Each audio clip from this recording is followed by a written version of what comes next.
So this is a W123 coupe. This is 1982. And this is called anthracite gray. This is a factory color.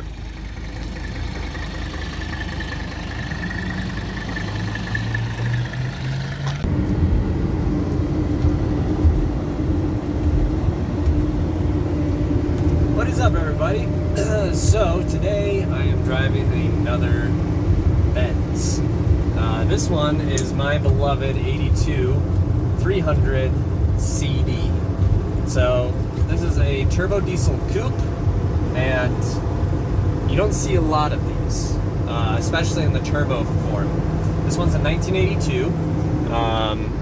I have just over 246,000 on this one. And this is probably one of my all-time favorites. Just best way to put it is cruisers. Gonna go downtown, take the girlfriend out. It's one of my favorite cars. This thing's completely stock, nothing modified on it, and I would say it's one of also the quietest cars and smoothest running cars I've ever owned. So, my favorite thing about this vehicle is how open it is. Now, obviously, I have all the windows up, but it has an electric sunroof. And this car, once I give the outside tour, is very unique because it has a pillarless window system.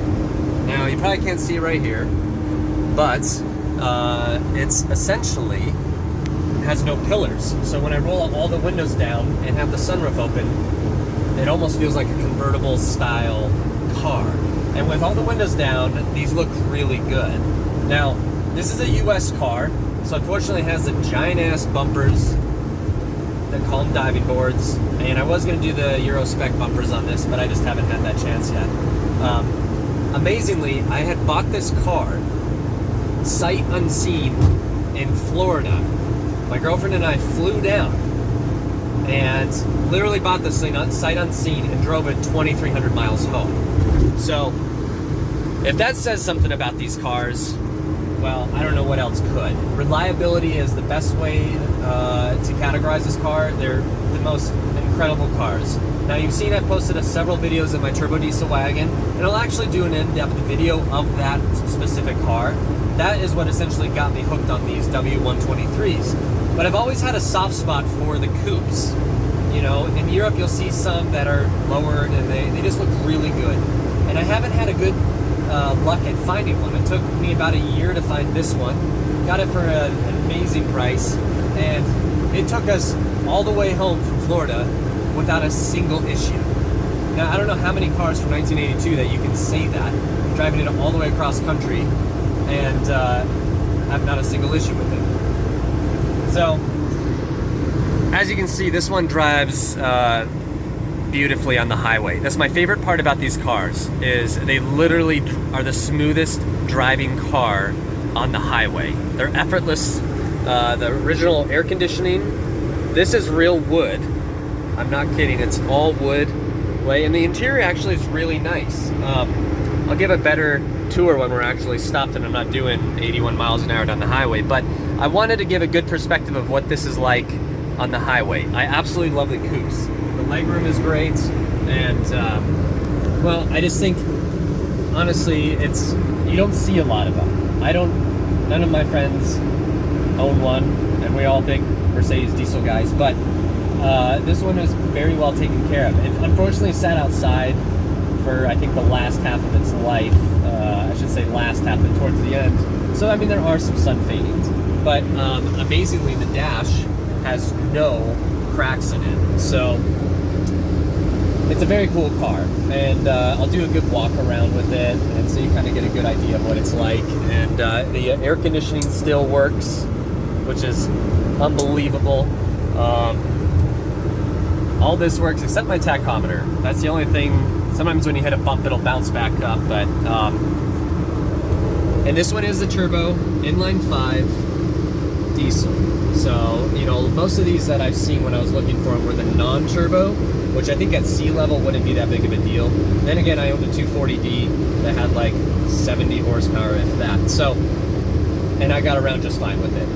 This having a turbo is a night and day difference. And if you are looking for one of these, the best thing that I can say is if you have the option to get a turbo, because it really does make all the difference, especially when you need to accelerate. It makes a big difference. But if that is not a factor, the non-turbos are just as fine. This thing, you're wondering if I had to do anything in the time frame that I've owned this, oil changes and just simply driving it. I'm not kidding. The more I drove it, the better it drove. When I first got this car in Florida, everything was super stiff.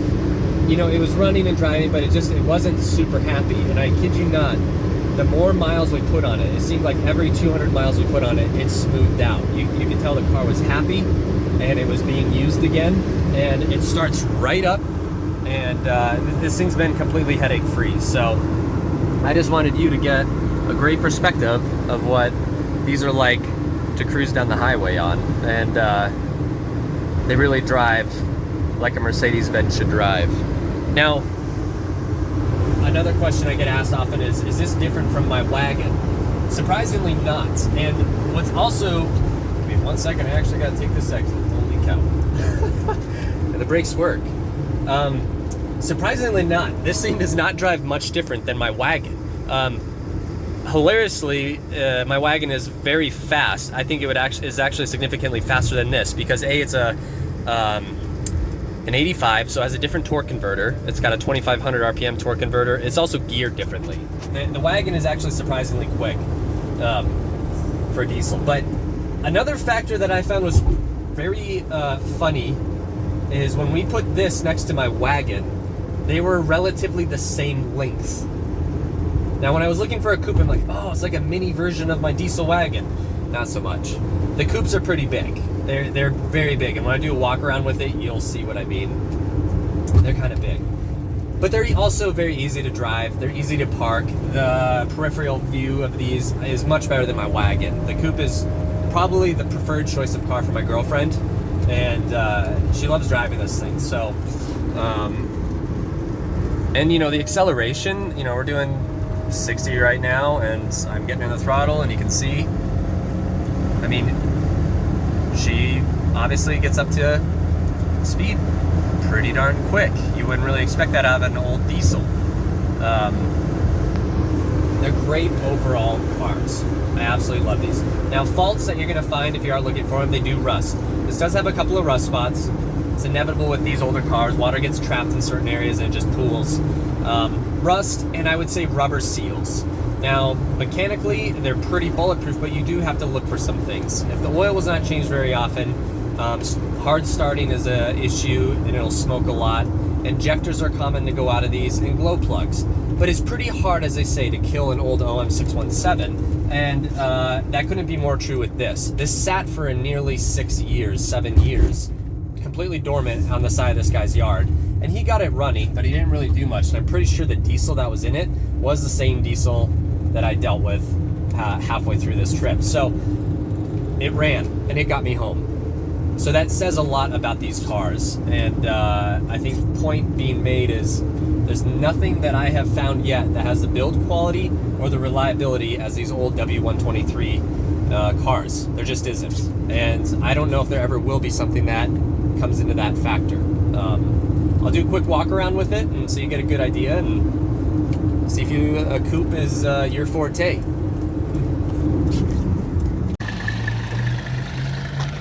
It looks pretty darn good. Here's the interior. I imagine this is called the Caramel.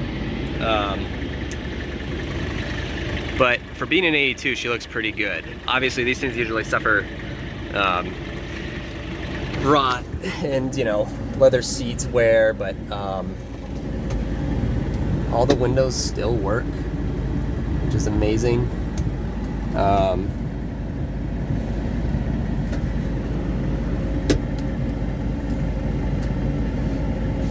And, you know, overall, I mean, the electric windows, I love it.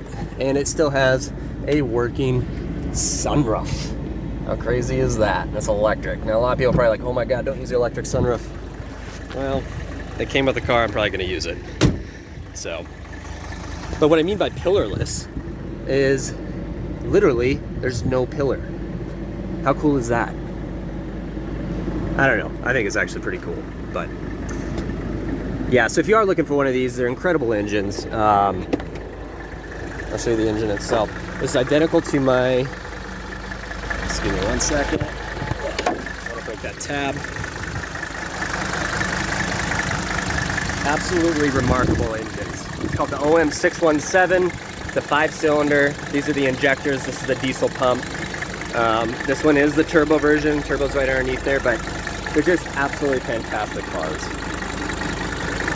Like I said, this thing took us all the way from Florida. I bought this car sight unseen, did not do one single mechanical thing except drive it home.